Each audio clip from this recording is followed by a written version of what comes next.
നമ്മുടെ കോളനികൾ രണ്ടട മാത്രമേ ഉള്ളൂ, അല്ലെങ്കിൽ ഒരട മാത്രമേ ഉള്ളൂ എന്ന് കരുതുക. അപ്പോൾ നമ്മൾ ഇതുപോലെ സൂപ്പർ ഇങ്ങനെ രണ്ടട ഉണ്ടെങ്കിൽ ഒരട ഉള്ളെങ്കിലും ഏറ്റവും നടുഭാഗത്തായി രണ്ടട ക്രമീകരിക്കുക. അത് കഴിഞ്ഞ് സൂപ്പറിൻ്റെ ഫ്രെയിം എടുത്ത് സൂപ്പർ കെട്ടിയതിന് ശേഷം ഇതുണ്ട് ഇങ്ങനെ ഈ സൈഡിലേക്ക് ഒരു സൈഡിൽ ഒരു പീസ് ഇടുക, ഒരു സൈഡിൽ അടുത്ത ഫ്രെയിം ഇടുക. പക്ഷേ ഒരു കാര്യം ശ്രദ്ധിക്കണം, ഇത് തമ്മിൽ ഒരു ലേശം ഒരു കൈവിരൽ കടക്കാവുന്ന രീതിയിലുള്ള അകത്തി വേണം ഇടാൻ. ഇതിങ്ങനെ നമ്മൾക്ക് ഒരു അകലം വേണം. ഈ സാധാരണയുള്ള ഫ്രെയിം, ഈ ബ്രൂഡിൽ കിടക്കുന്ന ഫ്രെയിമുകൾ തമ്മിലുള്ള അകലമല്ല, അതിലല്പം കൂടുതൽ അകലം ഇടണം. റാണി വേഗം കയറി ഇതിലിട്ട് കയറി മുട്ടയിടരുത്. ഇത് സ്വല്പം മാറ്റിയിട്ട് കഴിഞ്ഞാൽ റാണി കയറിയായിരുന്നല്ല കയറാനുള്ള സാധ്യത കുറയും. അപ്പോൾ ഇങ്ങനെ ഒരു ലേശം അങ്ങോട്ട് ഈ രണ്ടിടത്തുനിന്നും ഒരു ലേശം അങ്ങ് മാറ്റിയിട്ട് വെച്ചാൽ മതി.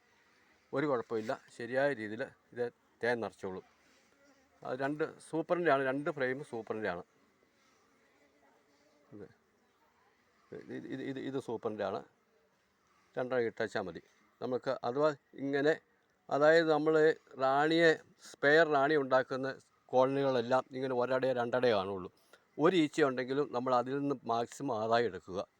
അതുകൊണ്ട് നമ്മൾ സ്പെയർ റാണി ഉണ്ടാക്കുന്ന കോളനിയിൽ നിന്നും നമുക്ക് തേൻ ലഭിക്കും. ഇങ്ങനെ രണ്ടടയുള്ളെങ്കിലും ഒരു പ്രാവശ്യം നമ്മൾ എടുക്കാൻ ചെല്ലുമ്പോൾ ബാക്കിയെല്ലാം എടുക്കുന്ന കൂട്ടത്തിലെടുക്കാം. അപ്പോൾ നല്ല സൂപ്പറിലെ അടയെ കിട്ടുവാണെങ്കിൽ ഒരു 400 ഗ്രാം തേൻ ഒരു പ്രാവശ്യം എടുക്കുമ്പോൾ 800 ഗ്രാം തേൻ നമുക്ക് ലഭിക്കും. അപ്പോൾ അത് സാധാരണഗതിയിൽ കിട്ടുന്നതിന് തുല്യമായ ഒരളവിലാണ് നമുക്കിത് കിട്ടുന്നത്. ഈച്ചയുടെ അനുപാതം വെച്ച് നോക്കുമ്പോൾ തുല്യമായ അളവിൽ നമുക്ക് കിട്ടും. അതുകൊണ്ട് ഇതിങ്ങനെ ചെറിയ കോളനികൾ ഉണ്ടാക്കിയാൽ നമുക്ക് യാതൊരു നഷ്ടവും ഇതിന് സംഭവിക്കുകയില്ല. റാണി നമുക്ക് സ്പെയർ കാണുകയും ചെയ്യും.